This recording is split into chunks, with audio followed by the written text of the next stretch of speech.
किसी ने बड़े कमाल की बात कही है कि अगर आप किसी का अच्छा नहीं कर सकते तो किसी का बुरा भी मत करना, क्योंकि दुनिया कमजोर हो सकती है, दुनिया बनाने वाला नहीं।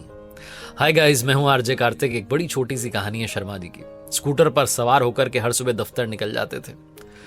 एक दिन सुबह सुबह जा रहे थे तो मिसेस शर्मा ने कहा कि वापस आते हुए एप्पल लेकर के आ जाना। शर्मा जी को बात याद रह गई। जब ऑफिस जा रहे थे तो फ्लाईओवर से पहले ही नीचे ही सड़क किनारे एक माता जी बैठी हुई थी और सेब बेच रही थी। इन्होंने अपना स्कूटर रोक लिया और पूछने लगे कि क्या भाव दिए। माता जी ने कहा 40 रुपए किलो।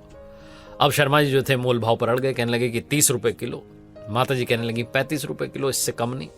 शर्मा जी ने कहा 30 रुपए, इससे 1 रुपया ज्यादा नहीं दूंगा। माता जी कहने लगी ऐसे मत करो बेटा, ले लो ना 35 रुपए किलो। शर्मा जी ने अपने स्कूटर की रेस बढ़ाई और निकल लिया। ऑफिस पहुंच गए। जब शाम में वापस निकले दफ्तर से तो बात याद आई कि एप्पल लेकर के जाना। तो जिस फ्रूट भंडार से वो खरीदते थे उसी चकाचौंध भरे फ्रूट भंडार में पहुंच गए। अब वहां मोल भाव तो कर नहीं सकते थे क्योंकि कभी किया ही नहीं था। वहां तो फिक्स्ड रेट का बोर्ड लगा हुआ था। वहां जाकर के देखते हैं कि एप्पल के भाव चल रहे हैं 50 रुपए किलो। शर्मा जी का दिमाग ठनक गया कि ये क्या बात हुई। वहां सड़क किनारे तो 40 रुपए मिल रहा था और उनसे मैं 30 रुपए के मोल भाव कर रहा था। दौड़ करके पहुंचे उस फ्रूट भंडार के मालिक के पास। जाकर कहने लगे भाई 40 रुपए किलो में दे दो। उसने कहा भाई साहब कैसी बातें कर रहे हो, यहीं से तो खरीदते हो आप। शर्मा जी ने कहा वो तो ठीक है, लेकिन मुझे पता चला बाहर की रेट तो 40 रुपए किलो है। फ्रूट भंडार के मालिक ने कहा भाई साहब ऐसे मत करो आप। बोर्ड दिखा दिया जो पीछे लगा रखा था कि मोल भाव करके हमें शर्मिंदा ना करें। शर्मा जी शर्म के मारे चुपचाप वहां से निकल लिया और इस उम्मीद में कि उस फ्लाईओवर के नीचे पुलिया किनारे जो माता जी बैठी हुई थी वो शायद अभी भी बैठी हूं, उन्हीं से सेब खरीद लूंगा। स्कूटर दौड़ाया, पहुंच गए वहां पर। माता जी बैठी हुई थी।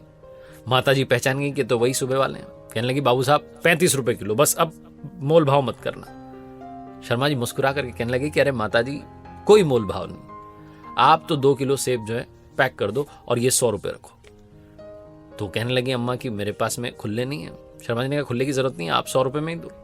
50 रुपए किलो में अभी लेके आता किसी और दुकान से, बड़ी सी दुकान से, मैं तो आपके यहां से लेके जाऊंगा। माता जी की आंखों में आंसू आ गए।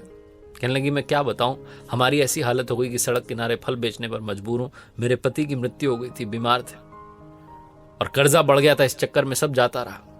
अब ये नौबत आ गई कि बस सड़क किनारे कुछ फल लेकर के आ जाती हूं इस उम्मीद में कि कोई खरीद लेगा।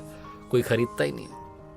शर्मा जी ने कहा ऐसी बात मत करो, मैं कल सुबह फिर आऊंगा थोड़े और पैसे लेकर के और मेरे पैसे रख लेना, कर्जा चुकाना, दुकान चलाना सब अच्छा होगा। घर पर पहुंचे, जाकर के मिसेस शर्मा को 2 किलो सेब दिए और कहा कि रख लो और मुझे 500 रुपए का एक नोट ला करके दो, कल किसी की मदद करनी है। मैडम ने पूछा कि क्या हुआ, तो पूरी कहानी उन्हें सुनाई और कहने लगे कि हम पता नहीं क्यों मोल भाव करते हैं सड़क किनारे जो सामान बेचते हैं ऐसे लोगों से। ये मजबूर होते हैं, लाचार होते हैं, अपनी जिंदगी अपने जज्बे के दम पर जी रहे होते हैं और हम उनसे भी मोल भाव कर रहे होते हैं।